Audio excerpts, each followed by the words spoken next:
Good morning, सुबह खैर। क्या हाल है आप सबका? उम्मीद है आप सब लोग खैर खैरियत से होंगे। मैं भी ठीक, खुदावंद के फजल से। तो आज जब मैं सुबह किचन में आई तो सबसे पहले नाश्ता भी बनाने से पहले आज मैंने देसी घी बनाया। कल मैंने आपको व्लॉग में दिखाया था कि मैं मक्खन लेके आई हूँ और मैंने देसी घी बनाना है। तो मैं घर में ही देसी घी बनाती हूँ। और जो मैं बटर इस्तेमाल करती हूँ ये अनसॉल्टेड है। तो मैं इसी को प्रेफ़र करती हूँ कि अनसॉल्टेड बटर हो जिससे देसी घी बनाना हो। तो ये एक पैक में 4 स्टिक्स होती हैं। तो मैं 2 पैक लेके आती हूँ और मेरे 2-3 माह जो हैं वो इजीली निकल जाते हैं, क्योंकि मैं सिर्फ पराठे और रोटी पे यूज़ करती हूँ, खाने में नहीं डालती। कभी कभी जब साग बनाती हूँ साग में डाल लेती हूँ। तो जब मैं देसी घी बना रही थी मेरी आँख में काफ़ी शदीद दर्द शुरू हो गया था।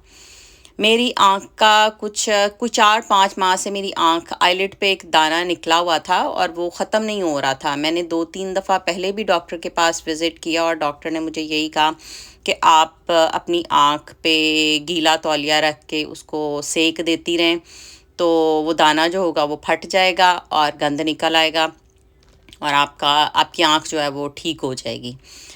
तो मैं उसी तरह करती रही हूँ, लेकिन वो ठीक होने की बजाय मुझे ऐसा लग रहा था कि जैसे ज़्यादा जो है वो नुकसान हो रहा है। एक डॉक्टर के पास गई तो उसने मुझे कहा कि आप सेक देती रहें, और जब मैं दूसरे डॉक्टर के पास गई तो उसने मुझे कहा कि नहीं जी, आपके स्वेलिंग हो रही है, तो आप इसको जो है वो कोल्ड थेरेपी दें, यानी बर्फ़ लगा के जो है वो उसको करें, आपकी स्वेलिंग ठीक हो जाएगी। अब मैं अपने हस्बैंड को यही कह रही थी कि मुझे समझ नहीं आ रही कि भी मैं वार्म थेरेपी करूं या कोल्ड थेरेपी करूं। तो इसी कन्फ्यूजन में वो ये कह लें कि मेरी आँख जो थी वो उसका थोड़ा-सा और जो था वो दाना जो था वो और ज़्यादा फैलता गया और ख़राब हो गया।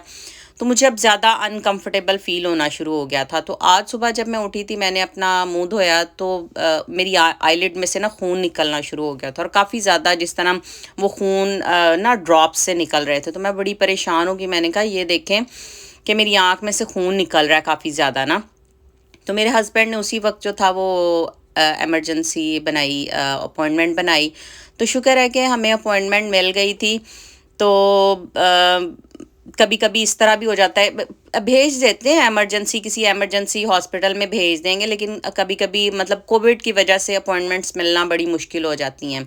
लेकिन उन्होंने ख़ैर ट्रेस करके जो भी नज़दीक वाला था हॉस्पिटल, आँखों का हॉस्पिटल था, उसमें मेरी अपॉइंटमेंट बनाई। और मैं जो थी मुझे यही था कि मैं अपनी आँख दिखाऊँ। ये बहुत ज़्यादा आँख का मसला है, थोड़ा-सा मतलब मैं भी सीरियस लूँ, ये जा ही नहीं रहा। ख़ैर ये एवरग्रीन हॉस्पिटल है और एवरग्रीन आई सेंटर है। तो मैं वहाँ पे पहुँच गई थी, ये पार्किंग लॉट है। तो मैंने बेल जब दबाई तो मैं इंतज़ार कर रही थी कि कोई दरवाज़ा खोलेगा आके, या मतलब दरवाज़ा अंदर से वो अनलॉक कर देंगे। तो उन्होंने दरवाज़ा अंदर से अनलॉक कर दिया था। और फिर मैंने कहा मैं आपको दिखाती भी चलूँ कि ये किस तरह का छोटा-सा जो क्लिनिक बना हुआ है। तो यहाँ से जब हम एंटर होते हैं तो हम लोगों ने इस डेस्क पे जाना होता है और यहाँ पे अपनी इंश्योरेंस कार्ड दिखाने होते हैं, और हम लोग फिर सारा डाटा अपना वहाँ पे देते हैं, अपनी अपॉइंटमेंट बताते हैं कि भाई हमारी अपॉइंटमेंट इतने बजे है। और वो सारा कंप्यूटर में डाटा जो है वो देख के तो फिर हमें वेटिंग रूम में बिठा देते हैं कि भाई कोई आएगा और आपको क्लिनिक के अंदर ले जाएगा। तो वो देखें सामने एक दरवाज़ा था और वो सामने जो है वो कॉफ़ी के लिए उन्होंने सारा डिस्प्ले किया होता है। वो देखें नुक्कड़ पे कॉफ़ी डिस्प्ले किया होता है कि अगर कोई भी कॉफ़ी पीना चाहे तो वहाँ से जाके ख़ुद वो कॉफ़ी बना सकता है। तो अपॉइंटमेंट में लड़की जो थी वो आ गई थी, नर्स जो थी वो आ गई थी और वो मुझे रूम में ले गई थी। मैंने उससे पहले बता दिया था कि मैं व्लॉग्स बना रही हूँ और मैंने उनको दिखाना है। तो वो कह रही थी कि हाँ आप दिखा सकती हो, क्योंकि मैंने परमिशन ली थी। मुझे ये था कि ये ना हो कि बाद में कुछ लोग जो होते हैं वो कह लेते हैं कि बगैर परमिशन के आपने वीडियो बनाई या जो कुछ भी, लेकिन मैंने उनसे पहले जो था वो परमिशन ले ली थी। तो इस तरह का लुक है अंदर से, हर चीज़ दिखाते हैं। और इसमें मतलब सबसे पहले इस रूम में जब वो लेके आते हैं तो वो आपसे पूछते हैं आपकी हिस्ट्री, सारी हिस्ट्री उन्होंने इसने लड़की ने मुझसे ली, मेरी आँख में ड्रॉप्स डाले और फिर कहती है कि आप जो है वेटिंग रूम में बैठ जाएँ, तो डॉक्टर जो है वो अभी कॉल कर लेंगे आपको। तो ये वेटिंग रूम था जहाँ पे वो मुझे बिठा के चली गई थी। तो मैं देख रही थी कि देखें कहाँ से मुझे आवाज़ पड़ती है। तो राइट साइड से ही लड़की आई और उसने मुझे कहा कि आ जाए। तो ये नर्स जो थी ये डॉक्टर के साथ होती है, तो इसने मुझे डॉक्टर के रूम में ले गई थी। तो ये हमारे डॉक्टर का रूम था और इसने फिर डॉक्टर जो था उसने भी मेरे साथ डिस्कशन की। तो ये देख लें पहले कि डॉक्टर का रूम भी मैंने कहा मैं आपको सारा दिखा दूं कि इस तरह का ये अंदर का लुक होता है। सारी चीज़ें जो हैं बहुत सारे लोग जो हैं वो जानते हैं जो यूएसए में रहते हैं। यूएसए से बाहर भी मेरे ख्याल में अब ऐसे ही रूम होते होंगे, ऐसी ही मशीनरियाँ या जो कुछ भी चेक करने के लिए।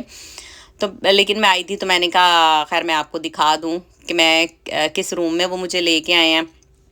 तो डॉक्टर जो था उसने डॉक्टर ने आके मुझे चेक किया और उसने मुझे यही कहा कि नहीं जी आप वार्म थेरेपी ही दें, आँख को सुबह और शाम 2 टाइम आपने वार्म थेरेपी देनी है। और उसने मुझे जेल और ड्रॉप्स दिए हैं।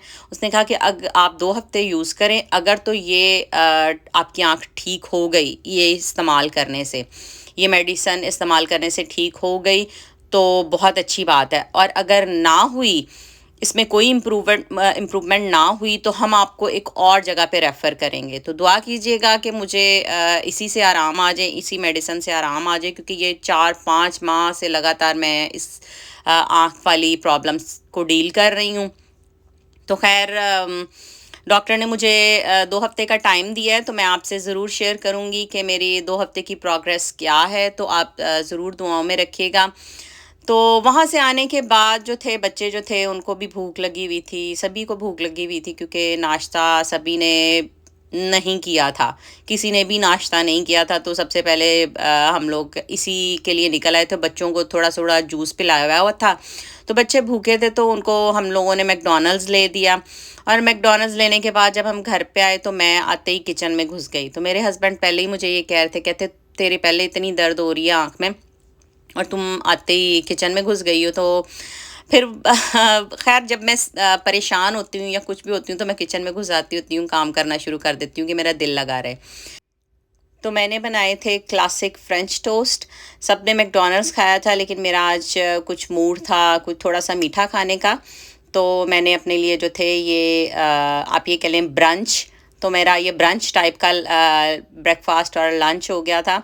तो मैंने वही बनाया था। तो इसके लिए आपने देखा होगा कि मैंने एक अंडा फेंटा, आधा कप दूध था, 1 pinch salt, 1 teaspoon brown sugar और हाफ़ टी स्पून मैंने सिनेमन पाउडर लिया था, और 2-3 कतरे जो थे वो मैंने वनीला फ्रेंच के, और इन सबको मिक्स कर लें। और ब्राउन ब्रेड मैं इस्तेमाल करती हूँ, हमारे घर में ब्राउन ब्रेड ही खाई जाती है। तो इसमें आप अपनी मर्ज़ी से कोई भी ब्रेड यूज़ कर सकते हैं, लेकिन मेरे घर में यही इस्तेमाल होती है। तो मैं हम लोग यही खाते हैं, छोटे बड़े बच्चे सब ब्राउन ब्रेड ही खाते हैं। तो मैंने थोड़ा-सा ऑयल और थोड़ा-सा बटर लेके इसको पका लिया था। एक तो इसमें बहुत ज़्यादा ऑयल नहीं जज़्ब होता, तो ये हेल्दी है। तो मैंने कुछ फ्रूट्स भी साथ में ले लिए थे, तो आप भी इसे ज़रूर ट्राई कीजिएगा। इसके साथ ही आपसे इजाज़त लूँगी, कल मिलूँगी नए व्लॉग में। अपनी दुआओं में याद रखिएगा। ढेर सारा प्यार आप सबको। Love you all. खुदा हाफ़िज़। Bye bye.